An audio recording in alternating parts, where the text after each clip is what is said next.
అందరికీ నమస్కారం. నేను మీ ఆయుర్వేద డాక్టర్ చిట్టిపొట్ల మధుసూదన శర్మని.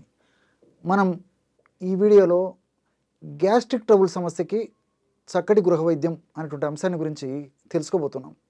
ఈ గ్యాస్ట్రిక్ ట్రబుల్ సమస్య అనేటువంటి అంశాన్ని గురించి మనం మాట్లాడేసరికి నాకు మన మహర్షులు చెప్పినటువంటి ఒక చక్కటి విలువైనటువంటి సమాచారానికి సంబంధించినటువంటి ఒక శ్లోకం గుర్తొస్తుంది.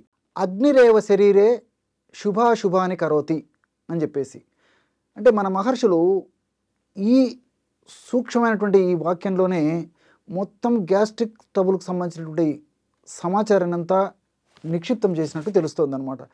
అగ్నిరేవ శరీరే శుభాశుభాని కరోతి అంటే మన శరీరంలో ముఖ్యంగా జీర్ణ వ్యవస్థలో జఠరాగ్ని అని చెప్పేసి ఉంటుందన్నమాట. అంటే ఈ జఠరాగ్ని సక్రమంగా తన కార్యక్రమాలు నిర్వర్తించినప్పుడే మన ఆరోగ్యం కూడా సజావుగా ఉంటుంది. జఠరాగ్ని సరిగ్గా కార్యక్రమాలు నిర్వర్తించకపోవడము, సరిగ్గా పనిచేయకపోవడము వల్ల మరి వివిధ రకాలైనటువంటి రుగ్మతలు కలిగేటువంటి అవకాశం ఉంటుంది. అంటే జఠరాగ్ని తక్కువగా పనిచేసినా, ఎక్కువగా పనిచేసినా అనారోగ్యమే. కాబట్టి సక్రమ పద్ధతిలోనే జఠరాగ్ని పని చేయాలన్నమాట. కాబట్టి ఆ పద్ధతిలో సక్రమమైనటువంటి పద్ధతిలో జఠరాగ్ని మన జీర్ణ వ్యవస్థలో పనిచేసినప్పుడే శుభాశుభాని కరోతి అంటే మనకి సక్రమైన పద్ధతిలో పనిచేసినప్పుడే శుభాలు కలుగుతాయి. అలా కాకుండా ఎక్కువగా పనిచేసినా లేకపోతే అది సరిగ్గా పనిచేయకపోయినా అశుభాలు అంటే అనారోగ్యాలు కలుగుతాయని చెప్పేసి స్థూలంగా దీని అర్థం చెప్పుకోవచ్చు అనమాట. కాబట్టి మరి ఈ రోజుల్లో గ్యాస్ట్రిక్ ట్రబుల్ సమస్య అనేసరికి రకరకాల లక్షణాలు వస్తుంటాయి. ఇవన్నీ కూడా జఠరాగ్ని దూషీభూతం కావడం వల్ల జరుగుతూ ఉంటుందన్నమాట. అంటే కడుపు నొప్పిగా ఉండడము, ఆకలి కాకపోవడము, నోట్లో నీళ్లు ఊరుతుండడము, కడుపు ఉబ్బరంగా ఉండడము, అదేవిధంగా విరేచనం సరిగ్గా కాకపోవడము, అదే అయినప్పుడు విరేచనాలు రోజు 3-4 సార్లు అవుతుండడము, ఒక్కొక్కసారి 2-3 రోజులు ఒక్కోసారి విరేచనం అవుతుండడము, విరేచనంలో వాసన ఉండడము, అదేవిధంగా విరేచనంలో మరి విపరీతమైనటువంటి ఈ యొక్క అపానవాతం పోతూ ఉండడము అంటే ఫ్లాటస్ అంటారు అనమాట. ఇలా వివిధ రకాలైనటువంటి లక్షణాలు ఈ యొక్క సమస్యలో కలుగుతుంటాయి అన్నమాట. కాబట్టి జఠరాగ్ని దూషీభూతం కావడం వలనే ఈ యొక్క సమస్య కలుగుతుంది. మరి ఎప్పుడైతే జఠరాగ్నిని మనం సక్రమ పద్ధతిలో పెట్టుకోగలమో అంటే ఆహార విధి విధానాల ద్వారా చక్కదిద్దుకోగలమో అప్పుడు ఈ సమస్యలు తగ్గిపోతాయి. ఈ సమస్యల వల్ల కలిగేటువంటి లక్షణాలు తగ్గిపోతాయి. వీటి వల్ల భవిష్యత్తులో కలిగేటువంటి రుగ్మతలు కూడా రాకుండా ఉండేటువంటి పరిస్థితి కూడా ఉంటుంది.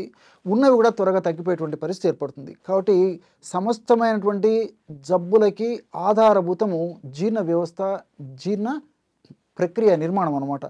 మరి దీనికి ఔషధాన్ని ఎలా మనం తయారు చేసుకుని వాడుకోవాలంటే జఠరాగ్ని సక్రమ పద్ధతిలో ఉంచేందుకు, గ్యాస్ట్రిక్ ట్రబుల్ సమస్య తగ్గేందుకు సోంపు గింజలను వేయించి పొడి చేసి ఒక 50 గ్రాములు తీసుకోండి. అట్లే వాము, దీన్ని అజవాయిన్, అజమోద, ఓమము అనేటువంటి పేర్లతో పిలుస్తుంటారు అనమాట. వీటిని కూడా శుభ్రం చేసేసి వేయించేసేసి ఒక చూర్ణం చేసి ఒక 25 గ్రాములు తీసుకోండి. సైంధవ లవణ చూర్ణం 10 గ్రాములు తీసుకోండి. కాబట్టి సోంపు గింజల చూర్ణం 50 గ్రాములు, ఓము చూర్ణం 25 గ్రాములు, సైంధవ లవణ చూర్ణం 10 గ్రాములు. లేదా ఈ పదార్థాలన్నీ కూడా ఒక్కొక్కసారి మిక్సీలో వేసి కూడా తయారు చేసుకోవచ్చు అనమాట. కాబట్టి మీకు ఎలా వీలైతే అలా చేసుకోండి. సో 50 గ్రాముల వాము, 50 గ్రాముల సోపు, మళ్ళీ రాసుకుంటున్నారు కదా, 50 గ్రాముల సోపు, 25 గ్రాముల వాము, 10 గ్రాములు సైంధవ లవణం. ఈ 3 పదార్థాలు కలిపి మిక్సీలో కూడా వేసుకొని తయారు చేసుకోవచ్చు అనమాట. ఈ పద్ధతిలో తయారైనటువంటి ఔషధాన్ని ఒక గాజు సీసాలో నిలువ ఉంచుకొని రోజు ఉదయం ఆహారం తర్వాత ఒక 10 నిమిషాల తర్వాత, రాత్రి ఆహారం తర్వాత ఒక 10 నిమిషాల తర్వాత ఒక 50 ml నీళ్లు తీసుకొని, అంటే మామూలు నీళ్ళనే సరిపోతుంది, గది ఉష్ణోగ్రత ఉన్నటువంటి నీళ్ళు అయితే సరిపోతుంది. అంతేగాని ఫ్రిడ్జ్ వాటర్ కానీ, కోల్డ్ వాటర్ కానీ, ఐస్ వాటర్ కానీ ఇలాంటివి కాకుండా మామూలు నీళ్లు ఒక 50 ml తీసుకొని అందులో ఈ యొక్క పౌడర్ ఒక 1/2 టీ స్పూన్, అంటే టీ స్పూన్ తెలుసు కదా, టీ స్పూన్ అంటే ఒక 5 గ్రాముల పౌడర్ ఉంటుంది ఇంచుమించు, లేకపోతే 6 గ్రాముల వరకు. 1/2 టీ స్పూన్ అంటే 2.5 గ్రాము అయితే సరిపోతుంది అనమాట. 2.5 గ్రాము చూర్ణాన్ని, 1/2 టీ స్పూన్ యొక్క చూర్ణాన్ని అందులో కలిపేసి సేవించాలి, ఇంతే. ఈ విధంగా రోజు ఉదయం ఒకసారి, రాత్రి ఒకసారి, ఆహారం తర్వాత సేవించడం వల్ల చిటిక వేసినట్టు క్షణంలోనే గ్యాస్ట్రిక్ ట్రబుల్ సమస్యలు తగ్గిపోతాయి అన్నమాట. అంటే నేను చెప్పినటువంటి ఈ లక్షణాలన్నీ కూడా చాలా త్వరగా, శీఘ్రంగా, సత్వరం వెంటనే తగ్గేందుకు ఈ 3 పదార్థాలు ఉన్నట్టు రసాయన పదార్థాలు, రసాయన గుణాలు మనకి ఉపయోగపడతాయి. ఆధునికంగా మనం ఆలోచించినప్పటికీ ఈ సోంపు గింజల్లో అనథాల్ అనేటువంటి రసాయన పదార్థము, అదేవిధంగా ఫైబర్ అనేటువంటి పదార్థము, పాలిఫినాల్స్ అనేటువంటి రసాయన పదార్థాలు ఉన్నాయన్నమాట. ఇవన్నీ కూడా గ్యాస్ట్రిక్ ట్రబుల్ సమస్యకు సంబంధించినటువంటి లక్షణాలకు చాలా అద్భుతంగా పనిచేస్తాయి. ముఖ్యంగా అనథాల్ అనేటువంటి రసాయన పదార్థము తీసుకున్నటువంటి ఆహారము ఎక్కువసేపు పేగుల్లో ఉండకుండా ఉండేందుకు, త్వరగా జీర్ణమయ్యేందుకు, ఆహారం పురవకుండా ఉండేందుకు కూడా ఈ ఎనతాల్ అనేటువంటి రసాయన పదార్థం ఉపయోగపడుతుంది. ఫైబరు మోషన్ ఫ్రీగా అయ్యేందుకు ఈ ఫైబర్ ఉపయోగపడుతుంది. అట్లే పాలిఫినాల్స్ అనేటువంటి యొక్క రసాయన పదార్థాల గుణం ఏంటంటే, ఈ సమస్య ఉన్నటువంటి వాళ్ళలో అంటే గ్యాస్ట్రిక్ ట్రబుల్ సమస్య ఉన్నటువంటి వాళ్ళలో భవిష్యత్తులో రక్తనాళాలకు సంబంధించిన సమస్యలు వచ్చేటువంటి అవకాశం చాలా మందిలో ఉంటుంటుంది.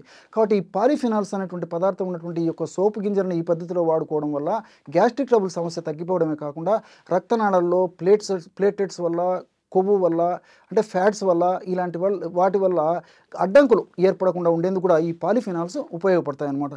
అట్లే వాములో థైమాలు, ఫ్లావనాయిడ్స్, కార్బోకాల్ అనేటువంటి రసాయన పదార్థాలు ఉన్నాయన్నమాట.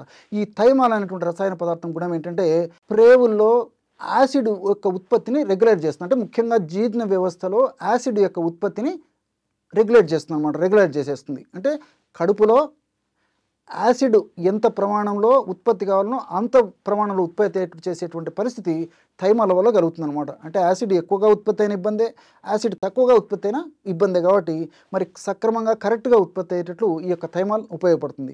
ఈ థైమాలు, ఫ్లేవనాయిడ్స్ ఈ రెండు ఈ వాములో కలిసి ఉన్నాయి. కాబట్టి మరి ట్రైగ్లిజరైడ్స్ అంటే మనకు చెడు కొలెస్ట్రాల్గా భావించబడేటువంటి ఈ ట్రైగ్లిజరైడ్స్, ఎల్డిఎల్ ఇలాంటివన్నీ కూడా పెరగకుండా ఉండేందుకు, అవి తగ్గేందుకు, మన శరీరానికి ఉపయోగపడేటువంటి హెచ్డిఎల్ అనేటువంటి మంచి కొలెస్ట్రాల్ని పెంచేందుకు కూడా ఈ యొక్క థైమాలు, ఫ్లేవనాయిడ్స్ ఉపయోగపడతాయి.